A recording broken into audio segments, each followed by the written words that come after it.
بسم اللہ الرحمن الرحیم۔ شروع اللہ کے نام سے جو بڑا مہربان نہایت رحم والا ہے۔ آج کی ویڈیو میں آپ کو تمام آفات سے حفاظت کے لیے ایک دعا بتانے لگا ہوں۔ اس دعا کو روزانہ صرف ایک مرتبہ آپ نے پڑھنا ہے۔ صبح پڑھ لیں، شام کو پڑھ لیں، جب بھی پڑھ لیں ایک مرتبہ روزانہ پڑھ لیا کریں۔ انشاءاللہ تعالی تمام آفات سے حفاظت میں رہیں گے آپ۔ سبحان اللہ وبحمدہ لا قوة الا باللہ ما شاء اللہ کان وما لم یشاء لم یکن اعلم ان اللہ علی کل شیء قدیر وان اللہ قد احاط بکل شیء علما۔ ایکسیڈنٹ کی موت شہادت کی موت ہوگی۔ اگر کوئی ایکسیڈنٹ سے مارا گیا ہو تو کیا وہ شہید کی موت ہوگی؟ محمد امتیاز دہلی سے۔ دیکھیں، شہادت ایک تو وہ شہادت ہے جو اعلیٰ درجہ ہے، میدان جنگ میں لڑتے ہوئے شہید ہونا یا حق کی خاطر شہید ہونا، یا آپ کوئی حق بیان کر رہے تھے، کوئی صحافی تھا حق بیان کرتا تھا، اس کو کسی نے قتل کر دیا، یا کوئی عالم تھے، کوئی بھی جو بھی حق کے پیچھے مارا جائے تو وہ شہادت کی سب سے اعلیٰ قسم ہے۔ لیکن ایک شہادت کی وہ قسم بھی ہے جس میں جو اچھی موت ہے، جس کو اس معنی میں شہید کہا گیا ہے کہ اس سے بھی گناہ معاف ہوتے ہیں اور اس سے بھی مغفرت کا چانس بڑھ جاتا ہے۔ اصل تو اعمال پہ مدار ہے، لیکن کچھ اچھی موتیں ہوتی ہیں نا، تو ان اچھی موتوں میں نبی نے فرمایا جو جل کے مر گیا وہ بھی شہید ہے، جو ڈوب کے مر گیا وہ بھی شہید ہے۔ تو علماء نے استدلال کیا کہ کوئی بھی اچانک حادثاتی موت جو بڑی اذیتناک ہوتی ہے تو وہ بھی شہادت ہی کے حکم میں۔ تو ایکسیڈنٹ کی موت بھی ظاہر ہے ایک بڑی ٹینشن والی موت ہوتی ہے، اللہ ہم سب کو بچائے۔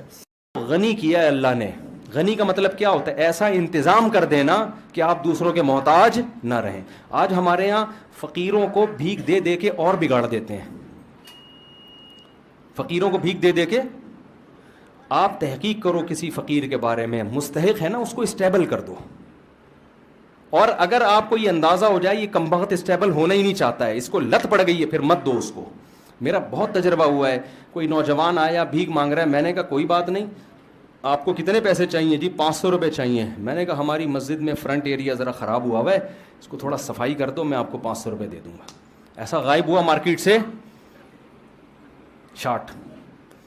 اس کا مطلب یہ پروفیشنل بھکاری ہے، اس کو آپ 500 روپے دے کے غنی کر دو گے۔ اور زیادہ غنی کی ڈیفینیشن سمجھ میں آئی؟ مالدار ہونا نہیں ہے، غنی مستغنی سے نکلا ہے، بے پرواہ، کسی کی ضرورت نہیں ہے۔ ہمارے نبی غنی کرتے تھے لوگوں کو اور غنی بننے کی ترغیب دیتے تھے۔ مشہور واقعہ ہے نا، ایک شخص بھیک مانگنے کے لیے آیا، آپ صلی اللہ علیہ وسلم نے اس کو حکم دیا کہ گھر میں جو کچھ ہے لے کر آؤ۔ وہ برتن لے کر آیا، اس کو آپ نے بیچا، نیلام کیا، کلہاڑا دیا، کہا جنگلوں سے لکڑیاں کاٹ کے لاؤ بیچو۔ وہ لائے، 1 درہم کے 2 درہم، 2 کے 4 درہم ہو گئے۔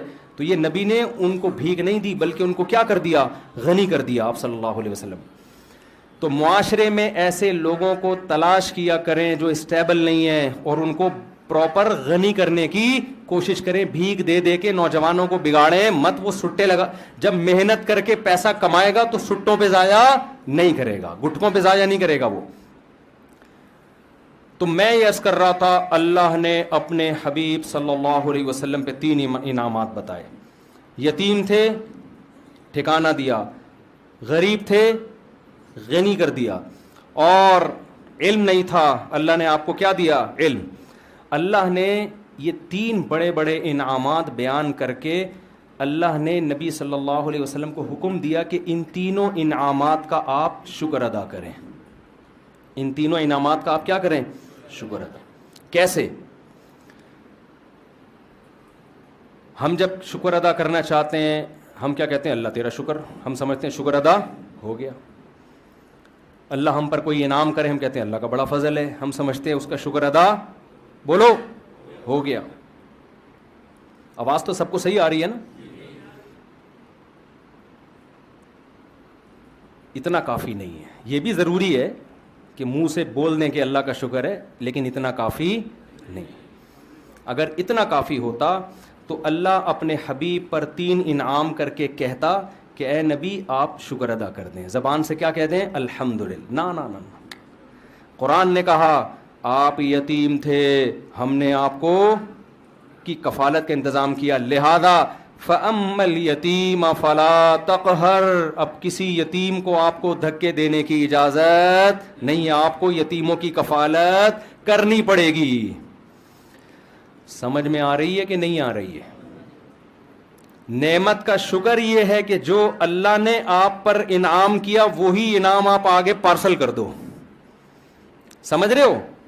اس کی قدر کرو کہ میں یتیم تھا, اللہ انتظام نہ کرتا تو میرا کیا حال ہوتا. لہذا معاشرے میں اگر میرے رشتہ داروں میں کوئی یتیم ہوتا ہے تو میں نے بھی اس کے ساتھ احسان کرنا ہے. دوسرا, اللہ نے آپ کو شریعت سے بے خبر پایا, باخبر کر دیا, اس کا حکم دیا اما بنعمت ربک فحدث. رب نے جو آپ پر نعمتیں کی ہیں, علم کی نعمت خاص طور پر, اس کو آگے آپ نے بیان کرنا ہے. جو علم اللہ نے آپ کو دیا ہے اسے لوگوں میں تقسیم کرنا ہے. علم کی نعمت کیا ہے کہ اس میں بخل نہ کرے انسان, چاہے وہ دین کا علم ہو یا دنیا کا علم ہو. آج کسی سے اس کے بارے میں اس کے پاس کوئی نالج ہو, آپ لینے کے لیے چلے جائیں, بعض لوگ سخی ہوتے ہیں, بعض گھنٹہ لگا دو کہ وہ آپ کو نالج نہیں دیں گے, اس کو ڈر ہوتا ہے کہ یہ بھی نہ سیکھ جائے کہیں. تیسرا انعام اللہ نے کیا کیا, آپ مسکین تھے, غریب تھے, اللہ نے غنی کر دیا. لہذا وَأَمَّا السَّائِلَ فَلَا تَنْهَرْ, کوئی مانگنے کے لیے آئے تو اس کو دھتکارنا نہیں ہے. اس سے ہمیں کیا پتہ چلتا ہے بھائی, اس آیت سے, کہ اللہ ہم سے یہ چاہتے ہیں کہ جس نوعیت کا اللہ نے ہم پر احسان کیا ہم اسی نوعیت کا احسان مخلوق پہ کرنا شروع کر دیں. سمجھ میں آ رہی ہے بات کہ نہیں آ رہی ہے؟ جس نوعیت کا اللہ نے احسان کیا. اور یہ بات قرآن میں دوسری جگہ بھی ہے. قارون کے بارے میں موسیٰ علیہ السلام نے قارون سے کہا احسن کما احسن اللہ الیک, تجھے اللہ نے بے تحاشا دولت دی ہے, اتنی دولت کہ لتنوء بالعصبۃ اولی القوہ, ایک بہت بڑی جماعت اونٹوں پہ چابیاں لے کے چلا کرتی تھی خزانوں کی, اتنی زیادہ دولت دی ہے. تو جب تجھے اللہ نے اتنی دولت دی کہ تجھ پر احسان کیا ہے تو تو بھی اللہ کی مخلوق پر احسان کر. اگر کوئی دولت مند تاجر اپنی دولت پر سانپ بن کے بیٹھ جاتا ہے, بخل کرتا ہے, زبان سے کروڑہا گنا کہتا رہے کہ اللہ کا دیا میرے پاس بہت کچھ ہے, لیکن اللہ اتنی بات کو شکر ماننے کے لیے تیار نہیں ہے, اس کو اپنی دولت میں غریبوں پہ خرچ کرنا پڑے گا. سمجھتے ہو کہ نہیں سمجھتے ہو؟ تو میں اور آپ اللہ کے احسانات کے سمندر میں ڈوبے ہوئے ہیں, ہمیں دیکھنا ہے دائیں بائیں. سب سے بڑی نعمت جو ہمیں ملی ہے وہ توحید کی نعمت ملی. اللہ نے ہمیں مسلم گھرانے میں پیدا کیا. اس کا تقاضا یہ ہے کہ جو غیر مسلم ہیں ہم ان کو مسلم بنانے کی کوشش کریں. کذالک کنتم من قبل, اللہ نے صحابہ سے کیا فرمایا؟ جنگ میں صحابی رسول نے, ایک شخص آیا نا لڑنے کے لیے, تو جب وہ تلوار کی زد میں آیا تو اس نے فوراً کلمہ پڑھ لیا, تو صحابی رسول نے اس کو قتل کر دیا کہ یہ تو موت کے ڈر سے کلمہ پڑھ رہا ہے. ہمارے نبی کو علم ہوا, آپ صلی اللہ علیہ وسلم اتنا غضبناک ہوئے, فرمایا ہلا شققت قلبا, تم نے اس کے دل کو چیر کے کیوں نہیں دیکھا؟ تم کیسے کہہ رہے ہو کہ تلوار کے ڈر سے کلمہ پڑھا ہے؟ اس پہ قرآن کی آیت نازل ہوئی کذالک کنتم من قبل, اے ایمان والو تم بھی تو پہلے کافر تھے, اللہ نے اپنے فضل سے تمہیں کیا کیا؟ مسلمان بنا دیا. اب تم کسی کافر جو مسلمان ہو رہا ہے اس کے ساتھ ایسا سلوک کیوں کر رہے ہو؟ کیوں ایسا سلوک کر رہے ہو؟ تو اللہ نے آپ کو اسلام کی نعمت دی, اس نعمت کا تقاضا کیا ہے؟ اس اسلام کو دنیا میں پھیلانے کی کوشش کی جائے. اللہ نے آپ کو داڑھی رکھنے کی توفیق دی, اس نعمت کا تقاضا کیا ہے کہ دوسروں کو بھی ہدایت کی کوشش کی جائے. اللہ نے آپ کو مال دیا, اس نعمت کا تقاضا یہ ہے کہ اس مال کو لوگوں میں خرچ کے دوسروں کو بھی مالدار بنانے کی کوشش کی جائے. اللہ نے آپ کو کوئی خاص علم دیا, ہنر دیا, اس کو اپنے پاس رکھ کے مت بیٹھو, اس علم کو لوگوں میں ڈیوائڈ کرنے کی کوشش کرو. بخیل اور کنجوس آدمی کیا کرتا ہے؟ وہ کہتا ہے اگر میں نے لوگوں کو بتانا شروع کر دیا تو میرے پاس ہجوم کم ہو جائے گا. حقیقت میں ایسا ہوتا نہیں ہے. دنیا میں جس کو اللہ نے نعمت دی اس نے ڈیوائڈ کیا ہے نا, تو اس کے پاس اس نعمت کے خزانے بڑھنا شروع ہو جاتے ہیں اور آتے ہیں اس کے پاس خزانے. تو یہ 3 نعمتیں اللہ تعالیٰ نے بیان کی ہیں اور 3 نعمتوں کا شکر بیان کیا. تو ان 3 نعمتوں ہمیں تو ہزاروں اس کے علاوہ بھی ہیں, تو 3 کو تو ہائی لائٹ کیا جا رہا ہے. تو آج سے اس بات کا عزم کریں, محاسبہ کریں, بیٹھیں, دیکھیں کون کون سے انعامات. ہم جو مصیبتیں ان کو تو سوچ رہے ہوتے ہیں, جو انعامات ہیں ان کو نہیں سوچتے. حضرت مولانا اشرف علی تھانوی رحمہ اللہ تعالیٰ کو ڈاکٹر عبدالحی صاحب رحمۃ اللہ تھے غالباً, انہوں نے خط لکھا اپنے شیخ کو نا, پیر و مرشد کو. خط کیا لکھا کہ حضرت یہ پریشانی ہے, یہ ڈاکٹر عبدالحی صاحب کا واقعہ ہے نا, پریشانی ہے, یہ پریشانی ہے, یہ پریشانی, آپ دعا فرمائیں, یہ پریشانی. تو انہوں نے نیچے لکھا کہ بہت افسوس کی بات ہے کہ ساری پریشانیاں ذکر کر دیں, اللہ کی نعمتوں کا تذکرہ نہیں کیا. پہلے زمانے میں نا جو آپ کو اس طرح آپ کی اصلاح کرے اس کو پیر و مرشد کہا جاتا تھا. آج کل پیر و مرشد کا مفہوم ہی چینج ہو گیا ہے. آج کل پیر و مرشد کا مفہوم یہ ہے کہ ہمیں بخشوا دے گا اور پتہ نہیں یہ روحانی ٹوپی ڈرامے کرے گا, جن چڑیل بھوت بگائے گا, اور الٹی سیدھی حرکتیں جو کر رہا ہو اس کو لوگ پیر و مرشد کہتے ہیں. تو سارا دن آپ بیٹھ کے تھوڑی دیر سوچیں گے نا, آپ کو لگے گا کہ اللہ کے آپ پر بے پناہ احسانات. میں اسلام آباد میں تھا, وہاں ایک شخص کے بارے میں پتہ چلا, کروڑ پتی آدمی ہے, بہت بڑا بنگلہ اس کا.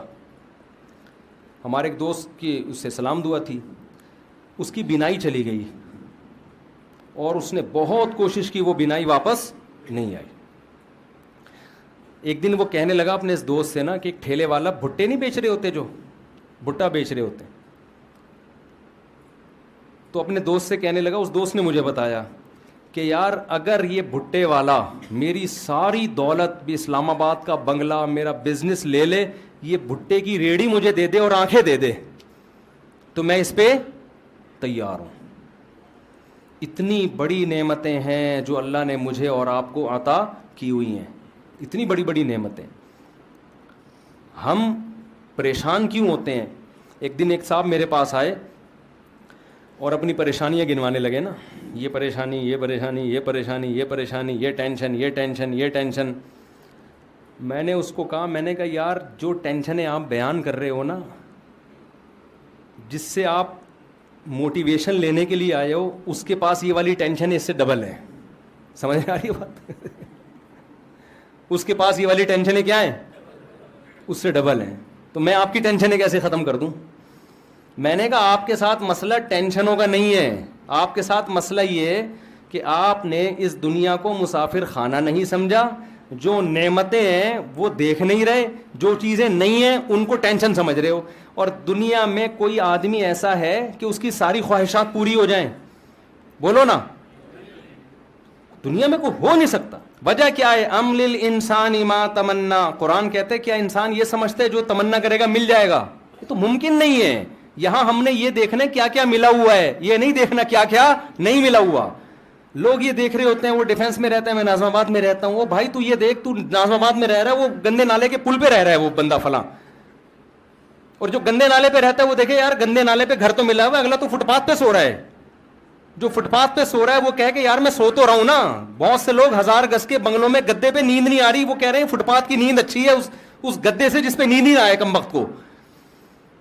تو جب تک آپ اس دنیا کو مسافر خانہ نہیں سمجھتے اور آپ یہ نہیں سمجھتے کہ یہ میری, دیکھو رسول اللہ صلی اللہ علیہ وسلم نے فرمایا جس کو 2 ٹائم پیٹ بھر کے کھانا مل گیا اور سر چھپانے کی جگہ مل گئی, جسم کسی بڑی بیماری سے محفوظ ہو گیا, اللہ نے ساری دنیا کی دولت سمیٹ کے اس کو دے دی ہے. اب حدیث کا مفہوم کیا ہے؟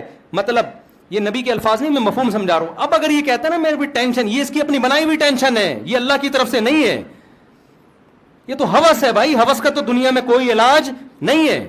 کتنے لوگ آتے ہیں میں بے روزگار ہوں, ٹینشن ہے, میں کہتا ہے تیرے کو صبح ناشتہ مل رہا ہے؟ ناشتہ تو مل رہا ہے. دوپہر کھانا مل رہا ہے؟ ہاں مل رہا ہے. رات کا کھانا مل رہا ہے؟ ہاں مل رہا ہے. سونے کی جگہ ہے؟ کہہ رہے ہیں ہاں ہے. کہہ رہے ابا کی صلواتیں بہت سننے کو ملتی ہیں, بس یہ ٹینشن ہے. تو میں نے کہا 2-4 ٹینشنیں تو ہونی چاہیے نا زندگی میں, یہ والی ٹینشن بھی ختم ہو جائے پھر تو اور جنت میں چلا گیا نا. تو ایک ٹینشن برداشت کر لے. فری پھوکٹ کا تجھے پراٹھے مل رہے ہیں صبح کے, فری پھوکٹ کا تجھے ابا کے خرچے پہ کیا مل رہا ہے, بھلے صلواتیں سن کے مل رہے. بھیکاری کو آپ 2 روٹی 2 گالیاں دے کے, وہ کہے گا 2 اور دے دے, 4 گالیاں اور لگا دے ساتھ میں, کیونکہ بھیکاری کو اندازہ ہے کہ 2 پراٹھوں کی کیا, میرے منہ سے روٹی نکلتی نہیں ہے, لفظ نکلتا ہے, پراٹھا ہی نکلتا ہے, پتہ نہیں کیوں. کیونکہ جب بھی باہر دنیا میں ٹریولنگ ہوتی ہے نا سب کچھ ملتا ہے, کراچی کے ہوٹل کے پراٹھے نہیں ملتے. ابھی میں سعودی عرب سے آیا ہوں کل, نہیں مزہ آیا یار, پراٹھے نہیں تھے. تو اس لیے میرے منہ سے روٹی کا لفظ نکلتا ہی نہیں ہے.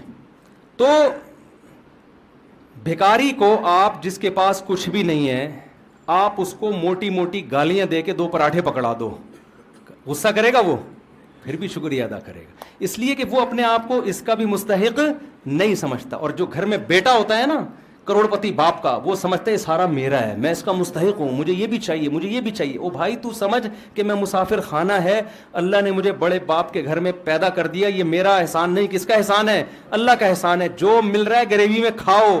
اس پہ اگر ابا صلواتیں سنا کے ابا پھر بھی مجھے اپنا بیٹا ہی سمجھ رہا ہے, کوئی بات نہیں ابا 2 گالیاں اور, لیکن رات کو گھر سے نہیں نکالنا مجھے. آپ سمجھ رہے ہیں نا, سنا کرو ابا کی گالیاں, اس پہ ثواب ملتا ہے, خدا کی قسم برداشت پہ ثواب ملتا ہے, باپ کی پیشانی پر محبت سے دیکھنے پر حج عمرے کا ثواب ملتا ہے.